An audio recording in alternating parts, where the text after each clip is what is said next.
Hello friends, இன்னைக்கு நம்ம முல்லைப்பூ எப்படி செய்யறதுன்னு பார்க்க போறோம். ஸோ நம்ம மல்லிப்பூ செஞ்சு அதை கட்டின வீடியோவும் இருக்கு. நான் அதை கட்டுறதுக்காக நூலோட அப்படியே வச்சிருக்கேன், ஒரு முழமா மாத்துறதுக்கு. நான் வீடியோக்காக கொஞ்சம் குட்டியா கட்டினேன். ரொம்பவே ரியலிஸ்டிக்கா இருக்குங்க, கண்டே பிடிக்க முடியாது. ஸோ இப்போ நம்ம வந்து முல்லைப்பூ செய்யறது எப்படின்னு பார்க்க போறோம். ஸோ அதுக்கு தேவையான பொருட்கள் டிஷ்யூ, அப்புறம் இந்த மாதிரி சிசர்ஸ் கிடைச்சா வாங்கிக்கோங்க. இதுதான் நல்லா இருக்கும் த்ரெட் கட் பண்ண. அப்படி இல்லாட்டி இந்த மாதிரி மினி சைஸ் டிஷ்யூஸ் வந்து வாங்கிக்கோங்க. முல்லைப்பூக்கு வந்து நான் ஒன்று சஜஸ்ட் பண்ணுவேன். இது வந்து நார்மலாக நமக்கு கிடைக்கும் இல்லையா, இது வந்து நார்மலாக கிடைக்கிற டூத்பிக். இது மல்லிகைப்பூக்கு நல்லா இருக்கும். பட் முல்லைப்பூக்கு வந்து அதுலேயே ஒல்லியாக கிடைக்கும். ஸோ உங்களுக்கு டிஃப்ரென்ஸ் தெரியுதா? இது வந்து கொஞ்சம் ஒல்லியாக இருக்கும், இது குண்டாக இருக்கும். ஸோ இது ஒல்லியாக இருக்கிறதுல வந்து நல்லா ஷார்ப்பான எட்ஜஸ் இருக்கும். அதை நீங்கள் என்ன பண்ணணும்னா லைட்டாக கட் பண்ணிக்கோங்க. ஏன்னா இவ்வளோ ஷார்ப்பாக இருந்தால் டிஷ்யூ பேப்பர் வந்து இதுவாயிரும், கிழிஞ்சிரும். ஸோ அதனால வந்து லைட்டாக கட் பண்ணிக்கோங்க. கட் பண்ணிவிட்டு இது மேலே வச்சா கரெக்டாக இருக்கும். ஸோ இந்த மாதிரி ஒல்லியான டூத்பிக் வந்து கிடைக்குதான்னு பாருங்க. அதுக்கப்புறம் ஒரு பென்சில், ஓகேவா? அண்ட் வந்து இந்த சர்ஜிக்கல் டேப், அதே சேம் சைஸ் தான் நம்ம யூஸ் பண்ண போகிறோம். ஸோ நெக்ஸ்ட் வந்து த்ரெட்டு. ஸோ த்ரெட் வந்து உங்களுக்கு தெரியும் த்ரெட் எப்படி கட்டணும்னு. ஸோ நம்ம முல்லைப்பூ எப்படி இருக்குன்னு ஜஸ்ட் ஒரு 4 தான் நான் பண்ணி வச்சுருக்கேன், நான் சும்மா காட்டுறேன். ஸோ இந்த முல்லைப்பூ வந்து இந்த மாதிரி தான் இருக்கும். ஆக்சுவலி மல்லிப்பூவை விட முல்லைப்பூ செய்கிறது தான் ரொம்ப ஈஸி, ஓகேங்களா? ஸோ இந்த மாதிரி தான் இருக்கும் முல்லைப்பூ. இதுக்கு நம்ம பெயிண்டிங்ஸ்லாம் பண்ணதுக்கப்புறம் இன்னுமே அழகாயிரும். ஸோ இது வாங்க எப்படி பண்ணுறதுன்னு பார்க்கலாம்.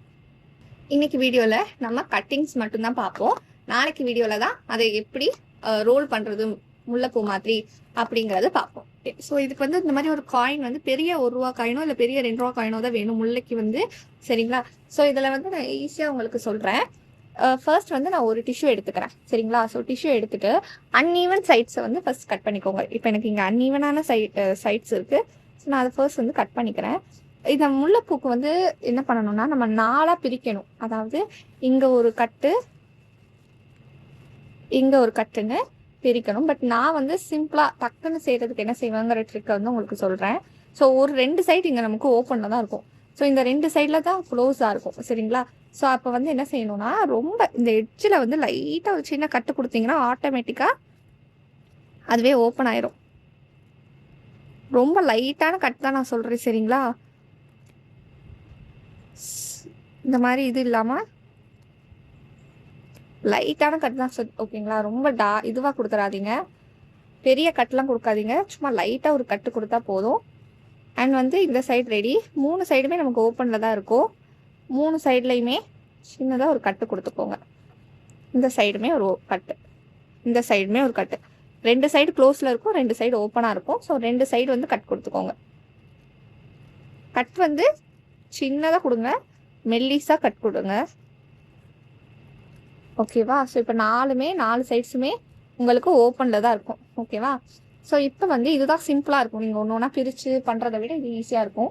ஸோ இப்போ என்ன பண்ணுங்கள், 1 ரூபி காயின், சாரி 2 ரூபி காயினோ உங்கள்கிட்ட இந்த சைஸில் எந்த காயின் இருக்கோ அதை எடுத்து ஜஸ்ட் இப்படி ஒரு மார்க்கிங் பண்ணிக்கோங்க. லைட்டான மார்க்கிங் தான், பெரிய மார்க்கிங்லாம் இல்லை, சும்மா லைட்டாக ஒரு மார்க் பண்ணிக்கோங்க. பண்ணிட்டு இதை மடிச்சுக்கோங்க. மடிச்சுட்டு கட் பண்ணிக்கோங்க. நல்லா ப்ரெஸ் பண்ணி மடிச்சுட்டு ஒரு அந்த லைன் தெரியுது இல்லையா, ஸோ அந்த லைனை வச்சு கட் பண்ணிக்கோங்க, அவ்வளோதான். ஸோ கட் பண்ணதை வந்து தனித்தனியாக வச்சுக்கோங்க. ஸோ இதே ப்ராசஸ் தான். இந்த லைன் வந்து நமக்கு மட்டும் தெரிகிற மாதிரி இருக்கணும். ரொம்ப அடர்த்தியாக டார்க்காலாம் போடாதீங்க, லைட்டாக போட்டாலே போதும். வீடியோவில் தெரியுதான்னு தெரியல, பட் ரியலில் வந்து கொஞ்சமாக தெரியும். ஸோ வந்து கட் பண்ணி இந்த மாதிரி 4 இதுவையும் கட் பண்ணிக்கோங்க. கட் பண்ணுறதுக்கு பெரிய சீசர்ஸ் யூஸ் பண்ணாலே நல்லாயிருக்கும். ஸோ இந்த மாதிரி 1க்கு மேலே 1 இந்த மாதிரி வச்சுக்கோங்க. ஏன்னா கட் பண்ணிவிட்டு அது மிக்ஸ் ஆகாமல் இருக்க 1க்கு மேலே 1ன்னு ப்ளஸ் சைஸில் வந்து வச்சுக்கோங்க.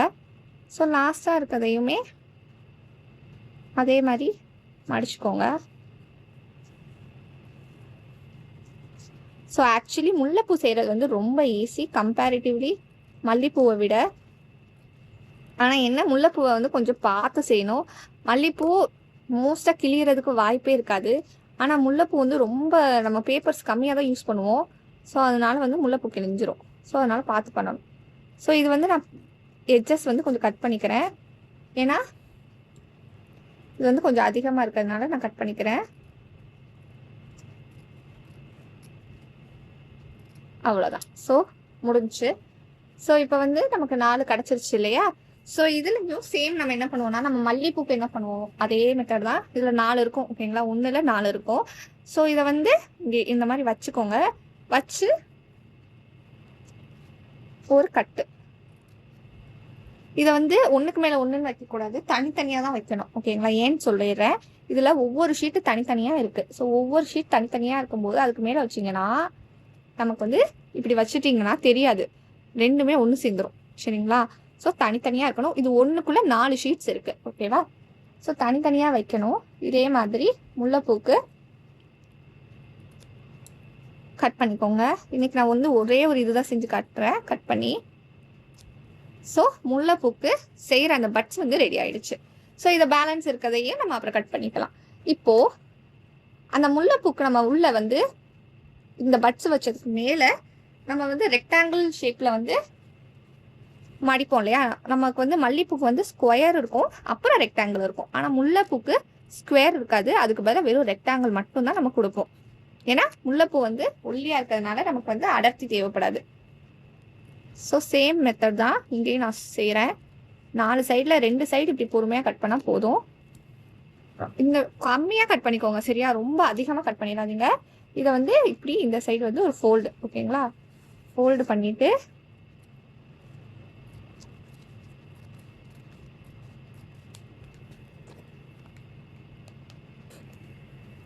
ஸோ ஃபோல்ட் பண்ணிக்கோங்க. ஃபோல்ட் பண்ணிவிட்டு அடுத்து இதையுமே இந்த மாதிரி ஒரு ஃபோல்டு. ஓகேவா? அதையுமே இப்படி ஃபோல்ட் பண்ணிவிட்டு இதையுமே இந்த மாதிரி ஒரு ஃபோல்ட் பண்ணிக்கலாம்.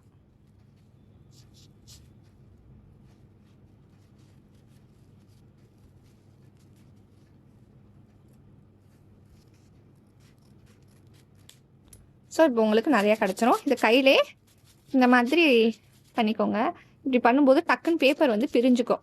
இதில் வந்து ஒவ்வொன்றா பிரிக்க கஷ்டமாக இருக்குது இல்லையா? ஸோ அதனால கையில் வந்து இப்படி லைட்டாக பண்ணும்போது ஆட்டோமேட்டிக்காக அவங்க 2 பேரும் கையில் இந்த மாதிரி நீங்கள் தட்டும்போது ஆட்டோமேட்டிக்காக ஒவ்வொரு பேப்பரும் செப்பரேட்டாக பிரிஞ்சிடும்.